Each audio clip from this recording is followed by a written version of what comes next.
Muito bem, estamos de volta com o nosso Gazeta Entrevista desta noite. Estou batendo um papo com o desembargador Pedro Ranzi, presidente do Tribunal Regional Eleitoral do Estado do Acre. Desembargador, quero tocar aqui num tema com o senhor que é o Seminário de Direito Eleitoral nas sedes das zonas eleitorais com o tema Eleições 2012, com alguns tópicos importantes aqui, desembargador. Inclusive, o primeiro tópico, a primeira palestra, registro de candidaturas. Coisa importante, registro da candidatura é justamente no registro da candidatura que o indivíduo sabe se ele pode concorrer ou não, se ele está na ficha suja ou não. Todos os sistemas são importantes. Nós iniciamos nessa sequência, registro de candidaturas, onde começa tudo. Primeiro, nós sabemos que se candidato a alguma coisa tem que filar a partido político e aquelas questões todas que estão previstas na legislação. E esse expurgo que será feito, né, no processo está exposto nessa palestra, que é uma palestra promovida pela Escola Judiciária Eleitoral, dirigida pelo nosso colega Dr. Glenn Kelso, que é juiz da Corte da classe de advogados, e pela doutora Alexandrina também, que é juíza da Corte, foi ontem conduzido na titularidade na classe de advogados. O registro das candidaturas acontece logo após as convenções. Após as convenções. Então, as convenções e o registro de candidaturas logo em seguida. Imediatamente. E depois vem as propagandas. Propaganda político-eleitoral. Quando é que começa? Para os partidos políticos, as convenções até o dia 5, né? Até o dia 30. Até o dia 30, perdão. Até o dia 5 nós vamos decidir e a partir do dia 6 os partidos políticos já poderão fazer propaganda. Quer dizer, então, mas propaganda partidária. Partidária. Ainda não é na rádio e televisão. Não é a propaganda política de rádio e televisão. Exatamente. E crimes eleitorais. Esse tema aqui do seminário eu acho muito interessante. O principal deles é a compra de votos, desembargador.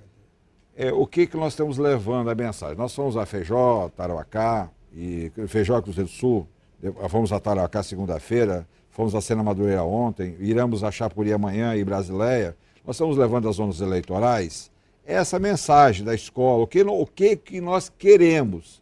Isso é muito importante. E uma questão, o que eu observei nesses dois locais, Feijó e Cruzeiro do Sul, inclusive foi num teatrão com quase 200 pré-candidatos, as perguntas dos candidatos e o interesse nas perguntas, no debate, e não ficaram omissos, esperando só. Houve também essa participação efetiva da comunidade. Isso é muito importante. E o tema que despertou mais, finalmente, foi essa questão que nós falamos da cartilha sobre os gastos, pressão de contas e arrecadação. Aqui eu tenho perguntas dos internautas, deixa eu abrir aqui, porque é sempre importante esta participação dos internautas, desembargador. Antes que está aqui, deixa eu fazer essa pergunta aqui da internauta, que sempre coloca aqui temas importantes. Antes de a gente abrir aqui as perguntas, a questão da irregularidade insanável. Foi um questionamento que me fizeram. A lei das inelegibilidades, segundo ela, são inelegíveis os que tiverem as contas rejeitadas por uma irregularidade insanável. Ou seja, a coisa tem que ser muito séria para que o cidadão venha a ser condenado pelos colegiados, os tribunais colegiados. A lei da ficha limpa acaba com isso. Basta que um juiz condene para que o indivíduo fique com a ficha suja. É isso mesmo, desembargador? Com certeza. E tem outras questões também colocadas, que eu falei de questões criminais e tal. Né? O que foi exposto nessas palestras foram essas questões sobre a inegibilidade também.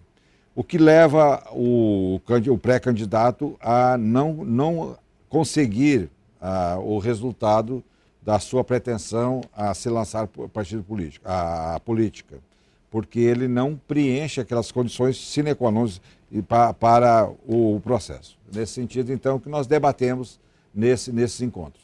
Desembargador, certa vez um político, eu não vou dizer se ele está aqui nessa lista não, que ele pediu para eu não contar. Mas o nome dele estava bem ali. Aí ele disse assim para mim, Alan Henrique, rapaz, Alan Henrique, minha prestação de contas, rapaz, é coisa simples, é uma questão técnica, falta de mais de uma assessoria, uma questão de uma rúbrica, de um orçamento ali e tal. O pessoal pegou no meu pé. Eu acho essa lei da ficha limpa ela é muito rígida, porque às vezes, por causa de R$ 5.000, a gente pode se tornar inelegível. O que o senhor diria para esse gestor que ficou ficha suja? Digo a ele e todos os candidatos dos partidos políticos se organizem. Tem que abrir conta bancária com CNPJ, que é pessoa jurídica. Inclusive, o próprio candidato pode doar para ele mesmo, veja bem, a pessoa física para ele mesmo. Então, uma série de irregularidades, abrir contas. Logicamente, tem as exceções onde não tem 20 mil eleitores, não precisa abrir a conta bancária. Mas há algo mais transparente possível, que os partidos se organizem, prestem contas da sua arrecadação, que pode. Por exemplo, eu sou dono de posto de gasolina, não sou dono de posto de gasolina, eu tenho uma mercearia e um mercado e dou 10 mil litros, 5 mil litros de gasolina. Eu não posso doar, eu posso dar dinheiro. Quem pode doar a gasolina é só o dono de posto. Quem pode doar a santinha é o dono de gráfica. E quem pode doar a cesta básica é o dono da mercearia. Agora, logicamente, em dinheiro e aquilo comprar uma gasolina é possível.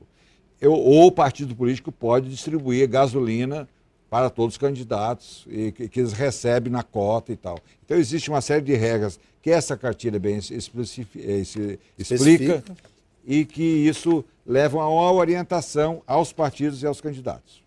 Essa questão da doação de gasolina aí já pegou gente na eleição passada, viu? Nós ontem mesmo desaprovamos uma coisa de um partido político em nível estadual por falta de condições de prestação de contas, falta de papel, falta de documentos. Ou seja, abertura de conta é uma das condições. A gente sabe que os políticos precisam doar combustível para fazer campanha, mas tem que ser feito debaixo de uma regra. Certo. É só seguir as regras. Por exemplo, julgamos também outra questão no tribunal, o próprio candidato ou um amigo doando um veículo. Então, aquele é um valor estimado que ele diz, eu vou dar emprestar o meu veículo pro meu amigo Alan Rick, que é candidato, eu vou ceder, eu tenho que fazer uma cessão do uso para depois voltar.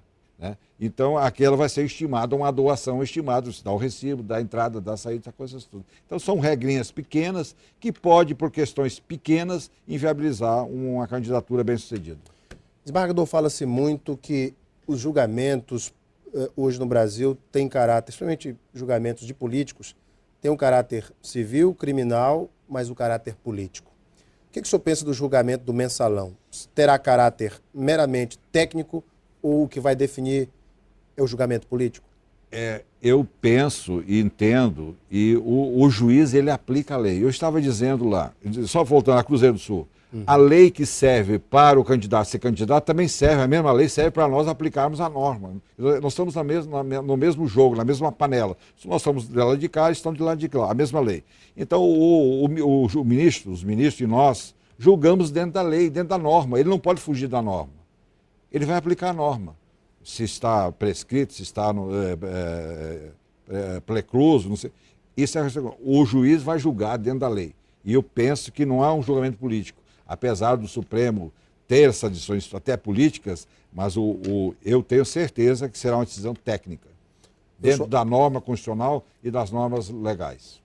Eu penso que o ministro Joaquim Barbosa e o ministro Gilmar Mendes vão bater uma boquinha lá de vez em quando, porque já estão acostumados. Eu acho que é interessante o debate, quando havia essa transparência, que haja o debate, mas dentro da normalidade, sem descer o nível.